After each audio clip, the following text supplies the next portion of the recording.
కూర్చున్నప్పుడు ఇక్కడ అన్ని పందులు తిరుగుతూ ఉన్నాయి. అందులో మీరు కూర్చొని ఉన్నారు. కొంతమంది ఉండే ఉంటారు. అప్పుడు వాళ్ళలో కొంతమంది అందరు చలికిలా వణుకుతూ ఉన్నారు. ఏమీ ఆధారం లేదు మీకు. నేను కూడా ఆ రోజు ప్రసంగం చెప్పడానికి వచ్చినప్పుడు దేవుడు నాకు తెలియకనే నేను అనేసాను. అసలు ఇలా కట్టాలని ఆలోచన నాకు తెలియదు. నేనేమన్నానంటే, మీరు వచ్చే క్రిస్మస్కి ఇలా ఉండరు అని చెప్పాను. ఈ మాట అన్నాను. అంతేనా పాస్టర్ గారు? వచ్చే క్రిస్మస్కి మీరు ఇలా ఉండరు అని చెప్పారు. అప్పుడు మేము కొత్త హాస్పిటల్ కడుతూ ఉన్నాం. అయితే ఆ హాస్పిటల్లో వర్క్ అవుతున్నా కూడా ఫస్ట్ మీ మందిరమే మాకన్నా ముందు అయిపోయింది. అర్థమైందా? మా హాస్పిటల్ అవ్వలేదు, ఫస్ట్ మీ మందిరం అయిపోయింది. ఆ రోజు ఓపెనింగ్కి వచ్చినప్పుడు కూడా నేను అదే చెప్పాను. సో ఫస్ట్ అలా నిర్మించబడిన తర్వాత ఎన్నో ఎన్నో ఎన్నో కడుతూ వచ్చాము. మీకు తెలిసే ఉంటుంది, వినే ఉంటారు కదా. అయితే ఎప్పుడు ఫస్ట్ దానికి విలువ ఉంటుంది. కాబట్టి మీ మందిరం ఎప్పుడు నా హృదయంలో ఉంటుంది. మీ పాస్టర్ ఎప్పుడు మాకు కొన్నిసార్లు నేను రాలేకపోతున్నాను, ఎందుకంటే చాలా ఎక్కువ బిజీ షెడ్యూల్లో ఉంటున్నాము. ఈ క్రిస్మస్ రోజు ఇది 4వ రోజు. అలా అనేక ప్రాంతాల్లో తిరిగి రావాల్సి వస్తుంది. అంతేగాని నిర్లక్ష్యం అయితే కాదు.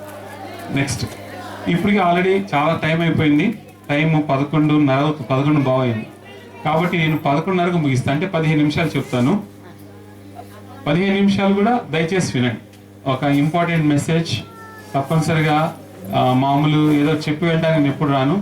మీకు ఏదైనా ఉపయోగపడాలని నేను కోరుకుంటాను. ఓకే? సో 15 నిమిషాలు ఓకేనా చేయొద్దండి, లేదంటే 5 నిమిషాలు చెప్తా. ఓకే. సో మనం ఎప్పుడు కూడా లివింగ్ థింగ్స్ అంటే ఇప్పుడు దాకా ఎవరు క్రిస్మస్లో చెప్పని విషయాలు నేను చెప్తాం. ఎందుకు యేసేపు గురించి, మరియ గురించి, జ్ఞానుల గురించి, గొర్రెల కాపర్ల గురించి మనం విన్నాం కదా. ఏ క్రిస్మస్లోనే అయ్యే చెప్తారు, అటు మార్చి అవి చెప్తూ ఉంటారు కదా. నేను అలానే చెప్తాను. అయితే నాకు వచ్చిన కొత్త ఆలోచన ఏంటంటే, ప్రాణం లేని విషయాలు చెప్పాలనుకుంటున్నా. ప్రాణం లేని వాటి గురించి క్రిస్మస్లో చెప్పాలనుకుంటున్నా. ఏంటి ఆశ్చర్యం ఉంది కదా. ఏంటి ప్రాణం లేదంటే, ఉదాహరణకి ఫస్ట్ విషయం, ప్రాణం లేని విషయాలు క్రిస్మస్లో వాటి ప్రాధాన్యత చెప్తున్నా. పశువుల తొట్టి. చెప్పండి, పశువుల తొట్టి. దీని గురించి మెసేజ్ ఏంటి అసలు కదా, దీని గురించి ఏం చెప్పుకుంటాం. అయితే వినండి. యేసు ప్రభువు ఎక్కడ జన్మించాడు? యేసు ప్రభు ఎక్కడ జన్మించాడు? అదే ఏ ఊరు? బెత్లెహేం. వెరీ గుడ్, బాగా చెప్పారు. బెత్లెహేం అనగా అర్థమేమి? రొట్టెల గృహం. సో అక్కడ రొట్టెలు ఆహారం. అంటే యేసు ప్రభు ఎక్కడ జన్మించాడంటే అన్నవరంలో చెప్పచ్చు. అన్నవరం అంటే ఏంటి? అన్నము దొరికే ప్రాంతం కాబట్టి అన్నవరం అంటారు. అలానే బెత్లెహేం ఏంటి? రొట్టెల గృహం. మనకు ఎలా భోజనం అవసరమో ఇజ్రాయెల్ ఏం తింటారు? రొట్టెలు తింటారు. కాబట్టి బెత్లెహేంలో ఎప్పుడు కరువు రాదని, అక్కడ ఎప్పుడు అన్ని వేళల ఆహారం ఉంటుందని పేరు. సో ఇదంతా ఒక ప్రణాళిక. యేసు ప్రభు అక్కడ జన్మించటం దేవుని ప్రణాళిక, మనకు అర్థం కూడా కాదు. సో ఆలోచిస్తే ఏం తెలుస్తుందంటే, బెత్లెహేంలో రొట్టెల పట్టణం కాబట్టి బెత్లెహేం అనేది అక్కడ ఆయన జన్మించాడు. ఎందుకని? ఆయన అందరికీ కూడా ఆహారం కాబట్టి. ఆయన్ని సైతాన్ శోధించినప్పుడు ఏమంటాడు చెప్పండి? ఫస్ట్ మాట, నువ్వు ఆ రాళ్ళని రొట్టెగా మార్చుకొని తినొచ్చు కదా అన్నప్పుడు యేసు ప్రభు ఏమంటాడు? మనిషి కుమారుడు రొట్టె వలన కాదు కానీ వచ్చే మాట వలన బ్రతుకు. మళ్ళీ చెప్తారు. పాస్టర్ గారు బాగా ఉత్సాహంగా ఉన్నారు. మానవుడు రొట్టె వలన కాదు కానీ దేవుని నోట నుండి వచ్చే మాట వలన జీవించును. సో రొట్టెకి ఇంపార్టెన్స్ లేదని ఆయన అంటున్నాడు. అంటే రొట్టె అంటే నథింగ్ బట్ వాక్యం, దేవుని వాక్యం. సో మనము బ్రెడ్ తీసుకుంటుంటాం కదా సంస్కారం రోజు. ఓకే, బ్రెడ్ అండ్ పైన తీసుకున్నప్పుడు ఏమంటుంటాం? ఇది దేవుని శరీరము, ఇది దేవుని రక్తం అని తీసుకుంటాం కదా. అంటే మనం నిజంగా శరీరం తింటున్నామని కాదు, దేవుని వాక్యము పంచుకుంటున్నామని. ఇది పశువుల తొట్టికి ఏంటి సంబంధం అంటే అంత చెప్తున్నా, ఎంత గూఢమైన అర్థం ఉందో. పశువుల తొట్టిలో ఆయన జన్మించాడు అంటున్నారు కదా. మిమ్మల్ని నెక్స్ట్ క్వశ్చన్, పశువుల తొట్టిలో పశువులు వాటి పిల్లలు పెట్టుకుంటాయా లేకపోతే ఆహారం తింటాయా? చెప్పాలి. ఏం తింటాయి? పశువులకి ఆహారం ఇచ్చేది తొట్టి కదా. పశువుల ఊయల కాదు అది, వాటి ఊయలు ఉండదు. తొట్టి అంటే అందులో ఆహారం పెడతారు. కాబట్టి యేసు ప్రభువుని పశువుల తొట్టిలో పెట్టడానికి గల అర్థం ఏంటంటే, ఆయన అందరికీ కూడా ఆహారము. అర్థమైందా? సో ఆయన జన్మలో ప్రతిదీ ఒక నిగూఢమైన అర్థం. ఈరోజు ఆ పశువుల తొట్టి ఏం తెలియచేస్తుందంటే ఆయన మనందరికీ కూడా జీవాహారం. నీకు నాకు సర్వ మానవాళికి ఆయన జీవాహారంగా మారటం కోసం పశువుల తొట్టిలో నరావతారై పొత్తిగుడ్డలో చుట్టబడిన శిశువుగా మిగిలాడు. ఇప్పుడు అర్థమైందా? సో అందుకని ఆయన పశువుల తొట్టిలో పెట్టబడ్డాడు. అంతేగాని పశువుల తొట్టిలో ఊయలలా కాదు మీనింగ్. ఆయన ఒక ఆహారంగా మనకి అందజేయబడ్డాడు. ఇప్పుడు నెక్స్ట్ మనం క్రిస్మస్లో ఏం చేయాలి అంటే ఆయన పశువుల తోటలో ఆహారంగా మనకు వచ్చినప్పుడు మనం ఆయన్ని భుజించాలి. భుజించాలంటే ఆయన తినమనా కాదు, ఆయన వాక్యాన్ని మనం స్వీకరించాలని. సో ఎన్నో క్రిస్మస్లు వస్తున్నాయి పోతున్నాయి, కానీ మీలో ఎంతమంది వాక్యానికి అనుగుణంగా జీవిస్తున్నారు? ఇది మన ప్రశ్న. నేను ఎప్పుడు ఇలానే చెప్తాను కదా, ఇబ్బంది పెడుతూ ఉంటాను, బాధ పెడుతూ ఉంటాను. Happy happy Christmas, merry merry Christmas అని అను కదా. ఎప్పుడు ఏ చెప్తాను ఆలోచిద్దాం. మనము ఎంతమంది పశువుల తోటిలో పుట్టిన శిశువు లాంటి జీవితం, ఆ ఆహారాన్ని తినటానికి ఎంతమందికి అర్హత ఉంది? ఈరోజు మీలో ఎంతమంది దేవుని బలలో ధైర్యంగా చెయ్యి వేయగలరు? మీ అందరు తెలుసు, ఎవరు కూడా అయోగ్యంగా దాంట్లో చెయ్యి వేయకూడదు. సంస్కారం అంటే దాన్ని పట్టుకోవాలంటే మనం కొన్ని అర్హతలు కలిగి ఉండాలి. ఈ క్రిస్మస్ రోజు కూడా మీరు ఎంతమంది అయితే ఆ అర్హత లేరో వాళ్ళందరూ కూడా అవి పొందాలని నేను కోరుకుంటున్నా. ఎందుకంటే రోజులు అస్సలు బాగాలేవు. మొన్ననే షాపింగ్కి వెళ్ళిన వాళ్ళు, క్రిస్మస్ బెర్లిన్లో షాపింగ్కి వెళ్తే వాళ్ళని ఒక ట్రక్ వచ్చి తొక్కించేస్తే 100 మంది చచ్చిపోయారు. ఏ టైం ఎలా ఉంటుందో బయటికి వెళ్ళిన వాళ్ళని లోనికి వస్తాం తెలియదు. పోయిన క్రిస్మస్కు ఉన్న కొంతమంది ఈ క్రిస్మస్కి లేరు కదా, ఉన్నారా? లేదు. ఈ మానవ జీవితము ఈ భూమి మీద బతికేది ఒక పాత్ర లాంటిదే, చిన్న పాత్ర. దీని తర్వాత మళ్ళీ లైఫ్ ఉంది, సుదీర్ఘమైన జీవితం ఉంది. తాత్కాలికమైన ఈ చిన్న జీవితం మనం ఇష్టం వచ్చినట్టు జీవిస్తే సుదీర్ఘమైన జీవితం అంతా నరకంలో ఉండాల్సి వస్తుంది. మిత్రులారా, మీలో ఎవరు కూడా నశించిపోకూడదు. నశించిపోయే వాళ్ళని రక్షించడానికి వచ్చిన వాడే యేసు. అదే యేసు జన్మము, అదే మనం చేసుకుంటున్న ఈ పండగ. నెంబర్ 1 పశువుల తొట్టి అయిపోయింది, ఒక 5 నిమిషాలు అయిపోయాయి. నెక్స్ట్ పాయింట్ నక్షత్రం. సెకండ్ పాయింట్ ఏంటి? నక్షత్రం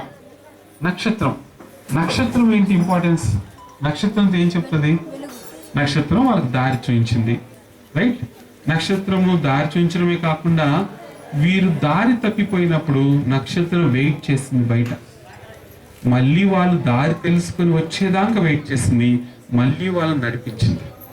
సో ఇక్కడ కూర్చున్న ఈ పెద్దవాళ్ళందరూ కూడా నక్షత్రం. మనకి వాళ్ళు మనల్ని కరెక్ట్ దారిలో నడిపించాలి. మనము త్రొట్టిల్లిపోయినా, మనము దారి తప్పిపోయినా సహనంతో మన కోసం మన కాపరి వెయిట్ చేయాలి. అది వాళ్ళకి సాదృశ్యం. అలానే నువ్వు కూడా మీ కుటుంబానికి ఒక నక్షత్రం కావాలి. మీ ఇంటి పైన స్టార్ పెట్టుకొని ఇంట్లో బార్ పెట్టుకుంటే ఏం ఉపయోగం ఉండదు కదా. స్టార్ హృదయంలో పెట్టుకోవాలి. పైన పెట్టుకున్నా పెట్టుకోపోయినా మనం స్టార్ పెట్టుకొని పైన నక్షత్రాన్ని చూపిస్తూ మన హృదయంలో నక్షత్రం లేకపోతే వృధా. ఇక కూర్చున్న చాలా మంది వాళ్ళ కుటుంబాల్లో ఇంకా రక్షణ పొందిన వాళ్ళు ఎంతో మంది ఉంటారు. వాళ్ళకి నువ్వు స్టార్లా దారి చూపించాలి. అర్థమవుతుందా? ఉదాహరణకి మేము MBBS చదివే రోజుల్లో ఒక అబ్బాయి ఎప్పుడు వస్తాననేవాడు. మీ చర్చికి వస్తాను. ఎన్నిసార్లు వెళ్ళినా వచ్చేవాడు కాదు. ఒకరోజు సండే నేను పట్టుదలగా వాళ్ళ ఇంటికి వెళ్ళి కూర్చున్నా. నువ్వు రావాల్సింది ఈరోజు మా చర్చి కంటే, వాడు అంటాడు మా అమ్మ నాన్న ఇద్దరు బయటకు వెళ్ళారు, నేను బట్టలు ఉతకాలి అన్నాడు. పద నేను కూడా హెల్ప్ చేస్తానన్నా. ఇద్దరం కలిసి బట్టలు ఉతికేసాను. తర్వాత వాడు మళ్ళీ తప్పించుకోవడానికి అంటుతాం వాళ్ళని తోంగలవా అన్నాడు. పదరా నేను సోప్ పెడతానన్నా. అలా ఏదో కష్టపడి మొత్తానికి పని చేసేవాడు. ఈ బాధ భరించలేనరా బాబు అని నాతో పాటు ఆ రోజు ఫస్ట్ టైం చర్చికి. ఆ రోజు దేవుని వాక్యం అతను పట్టుకుంది. 5 ఏళ్ల తర్వాత తన సాక్ష్యం చెప్పాడంటే, ఆ రోజు నా స్నేహితులు నా కోసం బట్టలు ఉతికి అంట్లు తోమటం వల్లనే ఈ రోజు నా జీవితాన్ని నేను మార్చుకోగలిగాను. ఇది వేచి ఉండే నక్షత్రం. సో మనము సహనంతో వేచి ఉండాలి. వాళ్ళు తొట్టిల్లిపోతారు తప్పనిసరిగా ఈ జీవన యాత్రలో. చాలాసార్లు మనం అనుకున్నది దొరకదు, చాలాసార్లు దేవుడి నుంచి మనం ఆశించింది దొరకదు. చాలామంది హిందువులు ఉన్నారు ఇక్కడ, చాలామంది అప్పుడే దేవుడిని నమ్ముకునే వాళ్ళు ఉంటారు. వాళ్ళు ఒక ఆశతో వస్తారు, మనశ్శాంతి కోసం, ఆరోగ్యం కోసం. ఆరోగ్యం పాటు మనకి సంపద రావాలను, లేకపోతే కష్టాలు అనుకుంటూ వస్తారు. కానీ ఇవేవి దేవుడు ఇవ్వడు. అసలు అలా ఇస్తానని చెప్పట్లేదు ఆయన. నేను సత్యము జీవం అంటున్నాడు. ఎవరైతే మీకు సత్యమైన జీవం కావాలనుకుంటారో వాళ్ళు ఆయన దగ్గరికి రావాలి. స్వార్థంతో వస్తే పని అవ్వదు. దయచేసి మీనింగ్ అర్థం చేసుకోండి. నాకు హెల్త్ బాగా అవ్వాలి, నేను దేవుని నమ్ముకుంటానంటే దేవుని ఇష్టపడడు. దేవుని పరంగా ఇష్టపడాలన్నమాట. అర్థమవుతుందా? అప్పుడు మీకు ఒక కథ చెప్తే బాగా అర్థమవుతుంది. ఉపమానం చెప్పడం నాకు చాలా ఇష్టం. ఒకసారి అనగనగా ఒక రాజు చాలా గొప్పవంతుడు, సూర్యుడు, వీరుడు, విక్రమాదిత్యుడు. గొప్పవాడు అలా వేటకెళ్ళాడు, దారి తప్పిపోయాడు. ఒక పులి అతన్ని కబలించబోయింది. పులి అతను చంపబోతే 4 యువకులు వచ్చి పులిని చంపి రాజుగారిని కాపాడారు. రాజుగారి కృతజ్ఞత ఎక్కువైపోయి, అరే 4 చాలా గొప్ప వాళ్ళు, మీరు నా రాజ్యంలో మీరు జీవిస్తున్నారు కాబట్టి నా దగ్గర ఏం కాలేదు కోరుకోండి అన్నారు. వింటున్నారా? అప్పుడు వాళ్ళు ఫస్ట్ వాడు ఏం కోరుకున్నాడంటే, అయ్యా నాకు పెద్ద ఇల్లు కావాలని కోరుకున్నాడు. గ్రాంటెడ్, తీసుకో అన్నాడు. రెండో వాడు అన్నాడు, నాకు 5 ఎకరాల పొలం కావాలన్నాడు. ఇదిగో తీసేసుకో అన్నాడు. మూడో వాడు అన్నాడు, నాకు పొలం వద్దయ్యా, ఇల్లు వద్దు, నాకు అందమైన భార్య కావాలన్నాడు. అలా అని ఒక అమ్మాయిని చూసి పెళ్లి చేస్తాడు. నాలుగో అన్నాడు, నీకేం కావాలయ్యా అన్నాడు. జాగ్రత్తగా అండి. నాలుగోడు ఏమన్నాడంటే, అయ్యా నాకేమీ వద్దు, పొలము వద్దు, ఇల్లు వద్దు, భార్య వద్దు, నెలకు ఒకసారి నువ్వు వచ్చి నాతో కలిసి భోజనం చేయాలి అని కోరాడు. చెప్పండి, నెలకోసారి వచ్చి నాతో భోజనం చేయాలన్నాడు. అయింది. సరే, నెల వచ్చేసింది, రాజుగారు వెళ్ళాల్సిన డేట్ వచ్చేసింది. అప్పుడు ఏమైపోయిందంటే మంత్రిని పంపించాడు ముందు. మరి తెలుసు కదా, రాజుగారు విఐపి. ముందు వెళ్ళి మంత్రి గారు చూసేవారు. వచ్చి రాజుతో చెప్పాడు, రాజు ఎలా వెళ్తావు, ఆ రూట్ అంతా మురిగ్గా ఉంది, అంతా కచ్చా రోడ్స్, సిమెంట్ లేదు, ఏమీ లేదు, మన గుర్రాలు వెళ్తే ఇరుక్కుపోతాయి, రథాలు ఇరుక్కుపోతాయని చెప్తే రోడ్లు వేసేయి అన్నాడు. ఆ ఊరు మొత్తాన్ని రోడ్లు పడిపోయాయి. తర్వాత ఆ ఇల్లు చాలా పాక, నువ్వు కూర్చోడానికి లేదంటే ఒక బిల్డింగ్ కట్టే అన్నాడు. నాకో బిల్డింగ్, వాడికో బిల్డింగ్ కట్టే అన్నాడు. కట్టేశాడు. అయ్యా నువ్వు తింటాగా డైనింగ్ టేబుల్ లేదు, ఫర్నిచర్ లేదంటే మొత్తం అరేంజ్ చేసే అన్నాడు. అలా రాజుగారు ఫస్ట్ వీక్ రోజుల్లో ఒక ప్యాలెస్లో వాళ్ళ ఇల్లు తయారైపోయింది. రాజుగారు రావటం వల్ల ఆ అబ్బాయికి ఏం దొరికింది, రాజుగారు వచ్చి భోజనం చేయటమే కాకుండా రాజు యొక్క స్థితిని తను అనుభవించగలుగుతున్నాడు. ఆ రాజు మన దేవుడు, అతన్ని మీరు కోరుకోవాలి, అప్పుడు అన్ని మనకు వచ్చేస్తాయి. మీరు లోకంలో ఉండే వాటిని కోరుకొని దేవుని కోరుకుంటే అంతవరకే మీరు సిద్ధిస్తారు. అది మీరు ఈ లోకంలో పొందుతున్నది. మీరు పూజిస్తున్న దేవుళ్ళని మీరు కోరుకున్నది ఏంటంటే, ఇది నాకు కావాలని మీరు కోరుకుంటే అది మీకు ఆయన ఇస్తున్నాడు, మీరు సంతోషంగా హ్యాపీగా ఉన్నారు. దేవుడు అలా అంటలేదు, నన్ను మీరు స్వీకరిస్తే నాతో పాటు అన్ని మీకు ఇస్తారు. ఇది పాయింట్ అర్థం చేసుకోండి. ఆ రాజు మనం కోరుకోవాలి, దేవుడిని మనం కోరుకుంటే దేవుడు మనకు అన్ని తెచ్చిస్తాడు, అప్పుడు మనకు అన్ని సిద్ధిస్తాయి. మనం నాకు ఇది కావాలి, నగలు కావాలి, ఆరోగ్యం కావాలి, నువ్వు ఇలా కనుక కోరుకుంటే నీకు జీవితం అంతవరకే ఉంటుంది. ఏ రోజైతే దేవుని నువ్వు నీ జీవితంలో ఆహ్వానిస్తావో, నీ జీవితంలోకి ఆహ్వానించి దేవుడు నీతో పాటు నీ చుట్టూ అందరినీ మారుస్తాడు, నీ జీవిత శైలిని కూడా మారుస్తాడు. ఇది క్రిస్మస్లో అత్యంత ఇంపార్టెంట్ అయిన మెసేజ్. అర్థమైందా? సో మీకు 2 విషయాలు ప్రాణం లేని వాటి గురించి చెప్పాను. ఒకటి ఏం చెప్పాను, ఒకటేమో పశువులతోటి, రెండోదేమో నక్షత్రం, ఆఖరిది జ్ఞానం ఇచ్చిన 3 కానుకలు. చాలా సింపుల్, అది చాలా పెద్ద మెసేజ్, ఒక రోజు మాట్లాడవచ్చు దానికోసం. సో అది చాలా గూఢమైంది. బంగారం, సాంబ్రాణి, బోలం. బంగారాన్ని ఎందుకు ఇచ్చారు, బోలాన్ని ఎందుకు ఇచ్చారు, సాంబ్రాన్ని ఎందుకు ఇచ్చారు? ఇందులో మనం ఏం నేర్చుకోవాలి అంటే, వారు ఆయన చూసి తమ పెట్టెలు విప్పి ఇచ్చే మనసు ఫస్ట్ మీరు అందరూ కలిగి ఉండాలి. ఓకే, దేవుడు మనకు 10 రూపాయలు ఇస్తే 1 రూపాయి దేవుడికి ఇవ్వటంలో ఏమన్నా మీకు ప్రాబ్లమా? చెప్పండి. అదే నేను చేస్తున్నా. నేను ఎంతగా ఇస్తుంటే దేవుడు అంతగా ఆస్వాదిస్తుంది. ఎంతగా మనం ఇస్తుంటే, ఎప్పుడు మేము పేదవాళ్ళు అవ్వలేదే, మేము ఎప్పుడు అవ్వలేదు. దేవుడు అంతగా ఆస్వాదిస్తుంది. మీరు ఇచ్చి చూడండి, ఇచ్చి దేవుని ఏం చేయాలి, శోధించండి. ఊరికి నేను చెప్తాను కానీ మీరు ఊపుతారు, కానీ నిజంగా చేస్తారా చెప్పండి కదా? మీరు ఏమంటారు, మీ బోల్డ్ డబ్బులు వస్తాయి మీరు ఇస్తున్నా, మాకు వచ్చేది 200, రోజంతా పని చేస్తే 300 వస్తాయి, అయ్యింది 30 రూపాయలు వేసి చూడు దేవుని దగ్గర, వేసి చూడండి ఒకసారి. ఇచ్చేయించాలి, శోధించాలి. దేవుని ఆలయం కడుతుంటే కొంతమంది నగలు తెచ్చి ఇస్తే అంటారు, వారి జీవితాలు ఎన్నో అభిప్రాయాలు చెబుతుండే. సో మీరు ఇవ్వండి, దేవుని శోధించండి. సో ఈ ఇచ్చే మనసు కలిగిన ఈ జ్ఞానులు మొదటి ఇచ్చిన బంగారం. బంగారం దేనికి గుర్తు అంటే, బంగారం పరిశుద్ధత గుర్తు. వాళ్ళు పూజించే దేవుడు పరిశుద్ధుడు, మనం పూజించే దేవుడు పరిశుద్ధుడు. మనలో ఎవరైనా చెప్పగలరా మన దేవుడు లోపాలు ఒక్కటన్నా? ఎవరైనా చెప్పగలరా? బైబిల్లో పలానా విషయంలో దేవుడు లోపమని? ఏ మచ్చ లేనాడు. బంగారము అన్ని లోహాల్లో కూడా మచ్చలేనిది అన్నమాట. పరిశుద్ధత గుర్తు, దైవత్వానికి గుర్తు, రాజరికానికి గుర్తు. చెప్పాను కదా, ఇది పెద్ద టాపిక్. ఒక్కోదానికి చెప్పడం చాలా టైం అయిపోతుంది. కాబట్టి ఈ 3 గుణాలు, పరిశుద్ధత, దైవత్వం, రాజరికం, ఇవన్నీ యేసుప్రభులు ఉన్నాయి కాబట్టి ఆయనకి బంగారం ఇచ్చాడు. సో ఆ దేవుణ్ణి మనం బంగారంతో కొలుస్తున్నప్పుడు నువ్వు బంగారంగా ఉండటానికి నీకేంటి ప్రాబ్లం? మళ్ళీ నువ్వు అడగాలి, నేను నాకెక్కడ ఉందని బంగారం, ఒంటి మీద గ్రామ బంగారం కూడా లేదు. ఇది బంగారం కాదు, మన గుణం అనే బంగారం. మన గుణము సౌశీల్యంగా ఉంటే మనం బంగారం కన్నా విలువైన వాళ్ళు. అవునా? కొంతమంది మెడలో కానీ ఒంటి మీద కానీ బంగారం ఉండదు, ఖరీదైన చీరలు ఉండవు, నగలు ఉండవు, కానీ వాళ్ళు నవ్వుతే ఎంత అందంగా ఉంటారు. నిర్మలంగా, స్వచ్ఛంగా, ఎవరి మీద ఆరోపణ చేయకుండా పరిశుద్ధంగా మాట్లాడే వాళ్ళు ఎంతో తక్కువ మంది మనకు కనపడతారు. మనం ఒకరితో 10 నిమిషాలు మాట్లాడితే వాళ్ళ ఇతరుల గురించి మాట్లాడటం కానీ వాళ్ళ గొప్పలు కానీ వినాల్సి వస్తుంది. అవునా కదా? మనం ఒకరితో సంభాషణ చేస్తుంటే అక్కడ లేని వాళ్ళ గురించి చెడుగానే చెప్తారు, లేదా వాళ్ళ గురించి గొప్పలన్నా చెప్తారు. మరి మీ సంభాషణ ఎలా ఉండాలి? ఉప్పు వేసినట్టు రుచికరంగా ఉండాలి. అలా ఉండాలంటే బంగారం లాంటి మనసు కలిగి ఉండాలి. మలినం అంటకూడదు. బంగారానికి ఎందుకు అంత విలువ? బంగారాన్ని మట్టిలో తీసి పాతి పెట్టి 100 ఏళ్ళ తర్వాత తీసినా అది అలానే ఉంటుంది, పాడవద్దు. అదే ఇనుముంత పాతి ఏమవుతుంది? జంగు పట్టిపోతుంది. ఈవెన్ సిల్వర్ కూడా పాడైపోతుంది. అందుకని బంగారం అక్షయమైంది, కానీ అది కూడా క్షయంగా చెప్తాడు దేవుడు విశ్వాసంతో పోలిస్తే. కాబట్టి బంగారం విలువైంది కాబట్టి మనము అలాంటి ప్రవర్తన కలిగి ఉండాలి. First point. సెకండ్ పాయింట్ ఏంటి? సాంబ్రాణి. సాంబ్రాణికి కూడా ప్రాణం ఉందా? లేదు కదా. నేను వస్తువులు ప్రాణం లేనని చెప్తున్నాను. సాంబ్రాణి క్రిస్మస్లో ఎందుకుంది? సాంబ్రాణి ఎందుకు వేసేవాళ్ళంటే నైవేద్యం చేసేటప్పుడు తప్పనిసరిగా తమ ప్రథమ కానుకల్లో సాంబ్రాణి వేసే దేవునికి అర్పణలు ఇచ్చేవాళ్ళు. అంటే సాంబ్రాణి అంటే ఆరాధన, దేవుణ్ణి మనం ఆరాధించాలి. క్రిస్మస్ అంటే అర్థం ఏంటి? ఆరాధించటం. మనం చేసే పండగ నిజమైన పండగ కాదు. క్రిస్మస్ అంటే ఇలా ఆటలు పాటలు విలాసాలు విందులు కాదు.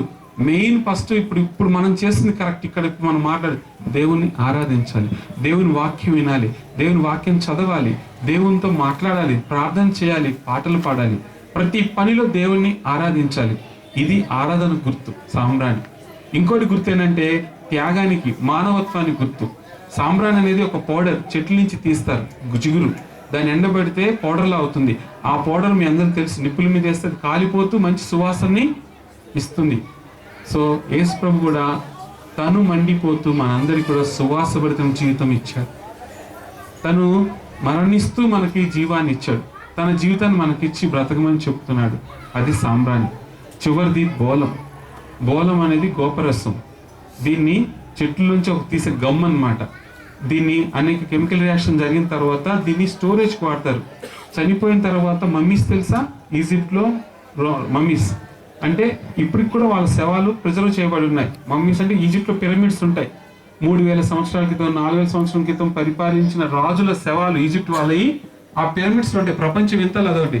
ఎలా జరుగుతుందంటే చనిపోయిన తర్వాత రాజుగారి శవంలో ఉన్న ముఖ్యమైన అవయవాలు తొలగిస్తారు. గుండె, లివర్ అవి తొలగించేసి ఈ గోపరసం ఒక తొట్టిలో పోసి ఆ శవాన్ని 70 రోజులు నానబెడతారు అందులో. అప్పుడు ఆ శవంకున్న చర్మం పాడవటం అనే గుణం పోగొట్టుకొని యవ్వనంతో ఉన్న చర్మంలా తయారవుతుంది. దాన్ని ఆ పిరమిడ్స్లో దాచిపెట్టారు. అది గోపరసం అంటే అదే బోలం.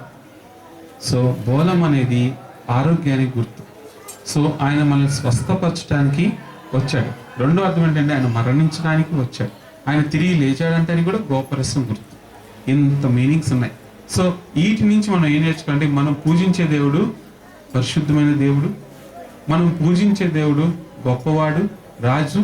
మనం పూజించే దేవుడికి ఎలాంటి కల్మషము లేదు. ఇది ఫస్ట్ బంగారం నుంచి తెలుసుకున్నాం. సెకండ్ పాయింట్ ఏంటి? ఆయన సాంబ్రాణి, ఆరాధనకు యోగ్యుడు. మనం చేస్తాం కదా ఆరాధన అన్నిటికీ ఆయన యోగ్యుడు. ఆయన ఆరాధన చేయాలి.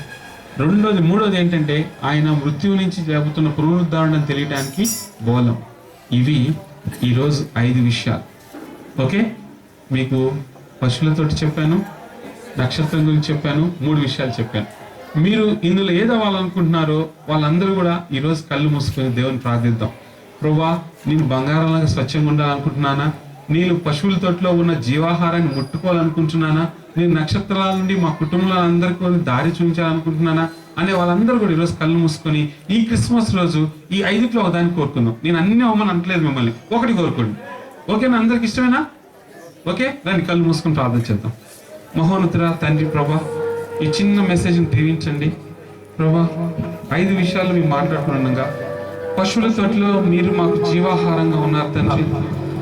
ఎవరైతే ఈ ఆహారాన్ని రుచి చూస్తారో వారు నిత్యత్వంలోకి వెళ్తారని తెలుసు తండ్రి.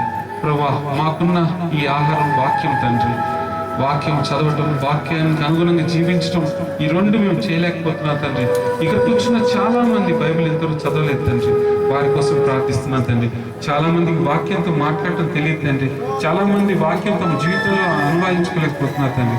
ప్రభు, వాళ్ళందరూ ఈ క్రిస్మస్ రోజు ఈ నిర్ణయం తీసుకుంటారని సహాయం చేయండి. పశువుల తొట్టిలో జన్మించిన శిశువు జీవాహారం అన్న విషయం గ్రహించి దానికి అనుగుణంగా తమ జీవితాన్ని మలచుకుంటూ ఆ ఆహారాన్ని అనుదినం మేము భుజించి శక్తి మనకు సహాయం చేయమని ప్రార్థిస్తున్నాం తండ్రి. ప్రభు, ఆ నక్షత్రము ఇతరులకు దారి చూపించడమే కాకుండా ఇతరులు తొట్టిల్లు పోతే వారి కోసం ఎదురు చూస్తూ ఉండిపోయింది తండ్రి. అలానే మేము మా కుటుంబాన్ని నడిపించాలి, మా సంఘాన్ని నడిపించాలి, మా పాస్టర్లను బలపరచండి తండ్రి. వాళ్ళు నిజమైన నక్షత్రాల వలె ఉంటూ మాకు నిజమైన దారిలో నడిపించే విధంగా చూడమని ప్రార్థిస్తున్నాం తండ్రి. తర్వాత తండ్రి, జ్ఞానులు ఇచ్చిన కానుకలో ఎన్నో గుణార్థాలు ఉన్నాయి.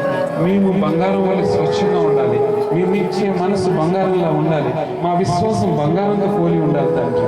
అలాంటి మనసు మేము కలిగి ఉండాలి. ప్రభువా, మీరు మా కొరకు బలియాగం అయిపోయారు. మీరు మా కోసం నలగొట్టబడి మాకు సువాసన ఇచ్చి మీ జీవితాన్ని కోల్పోయారు తండ్రి. ఆ త్యాగాన్ని అర్థం చేసుకొని మేము కూడా ఇతరుల కోసం ఎంతో కొంత కష్టపడే వాళ్ళకి సహాయం చేయండి. ప్రభువా, మీరు మరణించి మళ్ళీ తిరిగి బ్రతికి మాకు జీవితం మీద ఆశ కల్పించారు తండ్రి. బోధన ద్వారా తెలుసుకున్నాం తండ్రి. పునరుద్ధానం ఉండే నమ్మకం వాళ్ళ కలగజేశారు తండ్రి. ప్రభువా, మా జీవితాన్ని పరమాత్మ తెలుసుకున్నాం తండ్రి. ఈ 5 విషయాలు ఇక్కడ విన్న వాళ్ళందరూ ఏదో ఒకటి నీ వాళ్ళు స్వీకరించుకున్నాం తండ్రి. స్వీకరించిన వాళ్ళ హృదయాన్ని గట్టిపరిచి దానికి కట్టుబడి ఉండడం సహాయం చేయమని, ఈ క్రిస్మస్ ను నిజమైన ఆరాధనగా మార్చుకునే సహాయం చేయమని మా ప్రభువైన క్రీస్తును ప్రార్థించి పెట్టుకుంటున్నాను తండ్రి. ఆమేన్. గట్టిగా చెప్పులు కొట్టి దేవుడు మనం పెడతాం. చాలా అద్భుతమైనటువంటి విషయాలు ఎన్నడూ ఎప్పుడు ఎక్కడ అనేక స్థలాల్లో మరి వాక్యాలు వినడానికి వెళ్తుంటాం, బోధించడానికి వెళ్తుంటాం. అనేక మంది ప్రవక్తలు మాట్లాడుతుంటారు. మరి బైబిల్ కాలేజీలో చాలా మంది ఉన్నతమైన స్థానంలో ఉన్నటువంటి వారు మాట్లాడుతూ ఉంటారు. కానీ దేవుడు డాక్టర్ గారిలోకి ఇచ్చినటువంటి ఒక గొప్ప ఆలోచన ఏంటంటే, ఎవరో మాట్లాడేది కాదుగా నేను మాట్లాడేది నువ్వు చెప్పని చెప్పి ఉంటారు. ఎవరో మాట్లాడేది చెప్పదు కానీ నేను మాట్లాడమన్నది నువ్వు చెప్పమని ఒకళ్ళు డాక్టర్ గారితో చెప్పి ఉంటారు. అందుకని దేవుడు మంచి విషయాలు మన మధ్యకి తీసుకొచ్చారు. గట్టిగా చెప్పులు కొడుతూ గెలుస్తారు. బంగారముగాను నక్షత్రముగాను మరి ఆ రొట్టిగాను ఉండడానికైనా మరి ఇష్టపడదాం. చక్కని మెసేజ్ అందించినటువంటి ఒక డాక్టర్ గారు మరొకసారి మా సంఘం తరపున, మా గ్రామం తరపున, మా దైవజనులందరి తరపున మరొకసారి వందలు తెలియజేస్తున్నాను. ఇలాంటి సమయంలో మరి పాట దయచేసి పిల్లలు